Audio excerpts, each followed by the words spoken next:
आलेलो आहोत आणि लढायला अनेक जण तयार आहेत.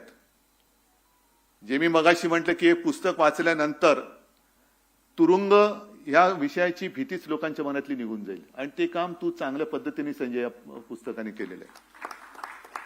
आज आपल्याला हे सगळं बरं वाटतंय. म्हणजे ते सशासारख्या घुशी आणखीन काय या सगळ्या गोष्टी ऐकायला बरं वाटतं, पण प्रत्यक्ष तिकडे त्यांनी काय भोगलं असेल. आणि म्हणून मी त्याला म्हटलं की या पुस्तकात तू रडगाणं नाही गायलं तर रडणाऱ्या लोकांना धीर देण्याचा तू उत्तम आणि यशस्वी प्रयत्न केलेला आहेस. ही एक कसोटीचा क्षण आहे. दिवस येतात दिवस जातात. पवार साहेब, आपण जे म्हणालात की सरकार येतं सरकार जातं, हे सरकार सुद्धा उद्या जाणार आणि ते आपल्याला घालवावंच लागेल.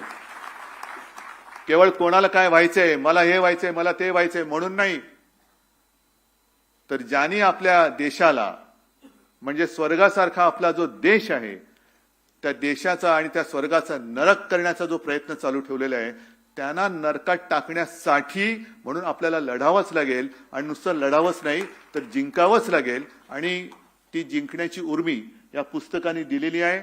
मला वाटतं हे पुस्तक नुसतं वाचून सोडू नका. आणखीन 10 लोकांना त्यांच्याच पुढे आणखीन हे पुस्तक आणखीन आपण सुद्धा पसरवत नेलं पाहिजे आणि सर्वत्र हे पुस्तक पसरो आणि एक लढणारी पिढी तयार हो. एवढ्याच शुभेच्छा आणि अपेक्षा व्यक्त करून मी आपली रजा घेतो. जय हिंद, जय महाराष्ट्र. धन्यवाद साहेब.